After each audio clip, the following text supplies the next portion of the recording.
Hello there. This is Kusono. Japan is home to many traditional folk tales. Some of them feature characters who grow at unnatural speeds or even claim to be aliens. Some believe these stories were actually created to preserve accounts of ancient encounters with extraterrestrial beings. Over time, these tales were softened and adapted to be more accessible. But when we look at the original versions, it's hard not to wonder, did ancient people really have contact with beings from the stars? In this video, we'll explore two of Japan's most famous folktales, the Tale of Princess Kaguya and Urashima Taro, to consider the possibility that extraterrestrials once visited Japan. The Tale of Princess Kaguya. Let's begin with The Tale of the Bamboo Cutter, the ancient story behind the modernized version known as Princess Kaguya. This tale is considered the oldest story in Japanese literature. Though it was written down around the 8th century, it had already been passed down orally long before that. Its author remains unknown. As we go through the story, let's highlight some of the strange and mysterious elements. One day, an old bamboo cutter finds a glowing bamboo stalk in the forest. When he cuts it open, a tiny girl appears, only 9 centimeters tall. Unbelievably small, isn't she? The old couple names her Kaguya-hime and raises her as their own. But within just 3 months, she grows into a beautiful young woman, so radiant, she seems to glow. Word of her beauty spreads, and 5 noblemen propose marriage, but she turns them all away with impossible challenges. Even the emperor himself falls in love and proposes. This emperor, by the way, is an ancestor of Japan's current imperial family. She also refuses the emperor, saying something curious. "If I had been born here, I could go with you, but it's not that simple." Then, she suddenly glows with light. The emperor realizes she's no ordinary woman and gives up his pursuit. This is our first major clue. She outright states she was not born on Earth. Not long after, Kaguya-hime begins gazing at the moon and crying. When her foster parents ask what's wrong, she confesses, "I come from the moon. I must return." This is our second key point. Could people over 1,200 years ago really imagine something so far-fetched? After all, this tale predates telescopes, astronomy, and modern science. There are myths about gods who created the country of Japan, but no humans appear in them. And yet, this story boldly claims that a moon dweller came to Earth. Isn't that strange? Now, back to the story. Kaguya-hime announces, "On the next full moon, I must return to the moon." On the night of the full moon, her adoptive father, desperate to keep her, asks the emperor for help. The emperor sends 2,000 soldiers, 1,000 to guard the ground, 1,000 on the rooftops, to create an impenetrable defense. At midnight, the area around the house becomes brighter than daylight. Looking up, they see beings descending from the clouds, riding strange carriages. The craft stop midair, hovering about 1.5 meters above the ground. The soldiers, ready to fight, suddenly lose their will. A few attempt to shoot arrows, but they veer off in strange directions, hitting nothing. In the end, under the watchful eyes of her attendants, Kaguya-hime departs, returning to the moon. Interestingly, 3 of the 5 noblemen who proposed to Kaguya-hime were real historical figures. The other 2 had names linked to known court families. The emperor in the story is believed to be modeled after Emperor Monmu, who died young at age 25. That would place the origin of the tale around the year 700. Since it appears in written records, by the year 900, it was likely passed down orally for over 2 centuries. So why was this story preserved and told for so long? Today, flying vehicles are common in sci-fi. But back then, the concept itself would have been nearly unimaginable. Most other writings from that era focus on everyday life, not visions of the sky. This suggests that the tale may have been inspired by real events. Perhaps even an actual encounter with a being from another world. Before leaving, Kaguya-hime gives the emperor a gift, an elixir of immortality. But stricken with grief, he refuses it, saying, "What good is eternal life without her?" He climbs the highest mountain, closest to the moon, and burns it. That mountain came to be known as Fujisan, Mount Fuji. Urashima Taro. Urashima Taro is another folktale every Japanese person knows. It was once even featured in elementary school textbooks. Here's the commonly known version of the story. Urashima Taro walks along the beach and sees a turtle being bullied by children.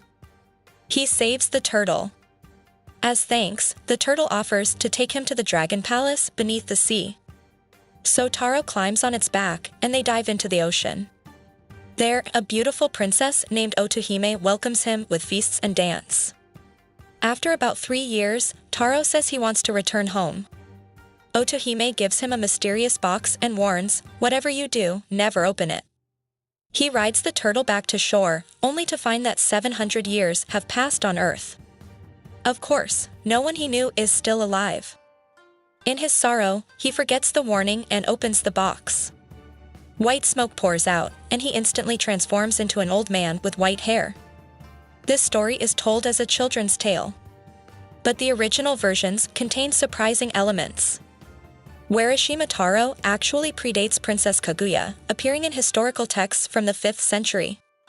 The Neon Shoki records the event as having happened in July 478 AD. The most detailed account is found in the Tango Fudoki, a regional chronicle.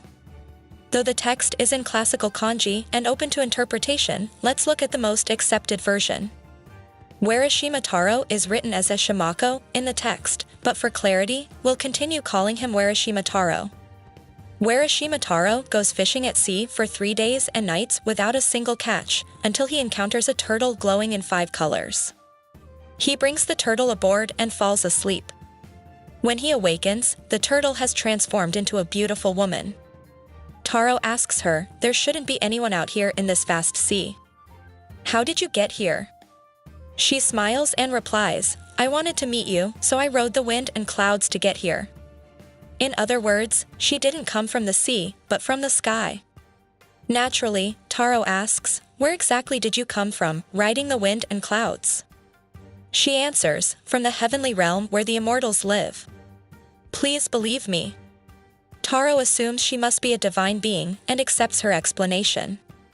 At the time, people didn't know about outer space, but they believed in gods. So when she says, "heavenly realm," Taro accepts it as divine. But from today's perspective, could she have meant space? Could she be an alien? What happens next is even more surprising. She says, "I wish for us to live together in the eternal dimension of heaven and earth, sun and moon." What do you say?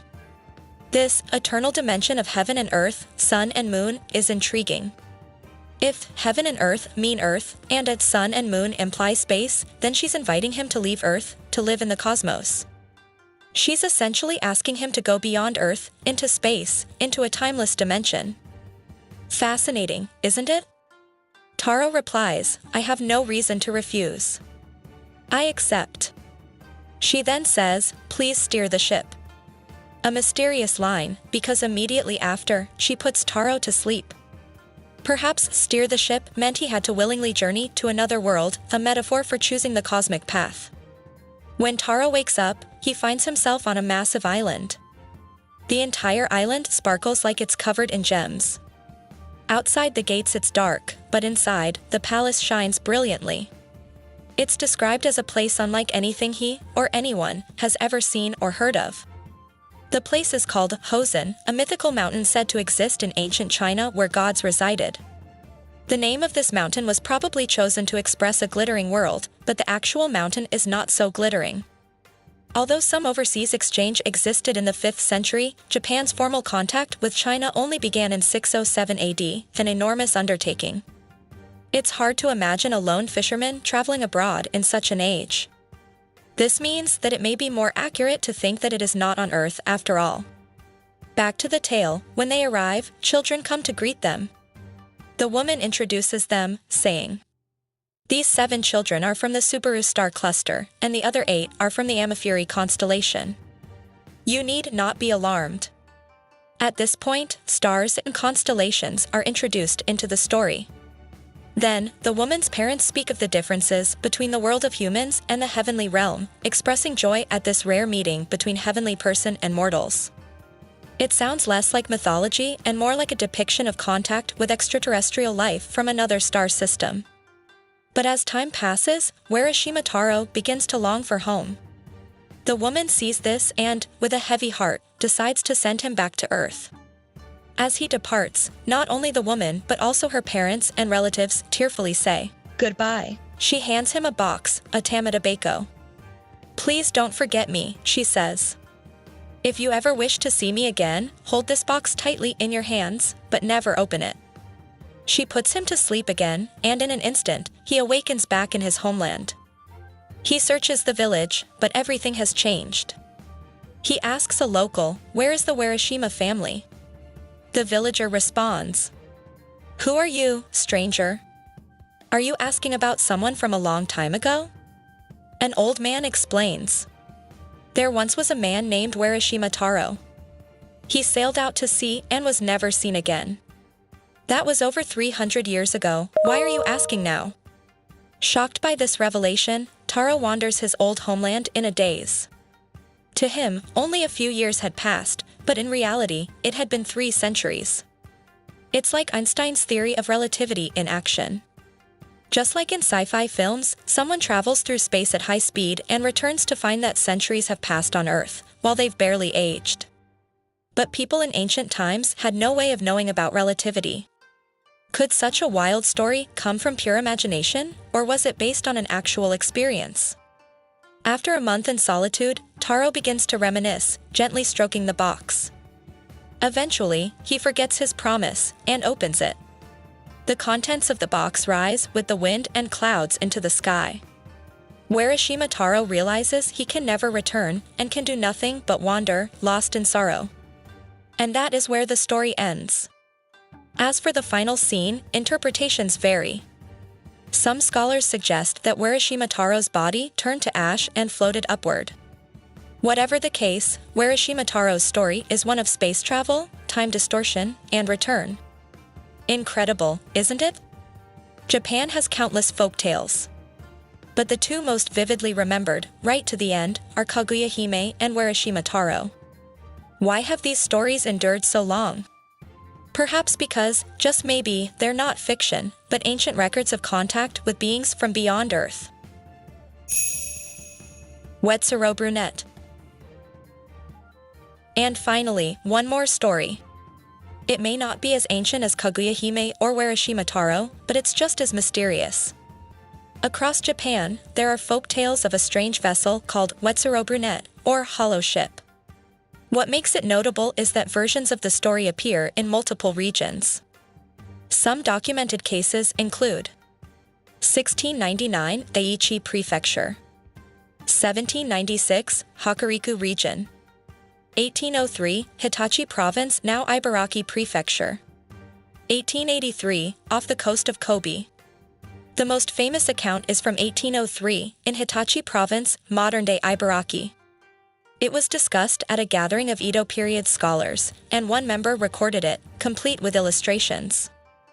Here's one of those drawings. Since the story was shared at a literary salon, we can't say for sure if it was fact or fiction. These are the strange characters said to be found inside the ship. They don't match any known Japanese writing system. However, they closely resemble Izumo script, a form of Jin-dai moji, ancient characters said to predate the arrival of Chinese kanji in Japan. Research into Kamiyo moji only began around 1990.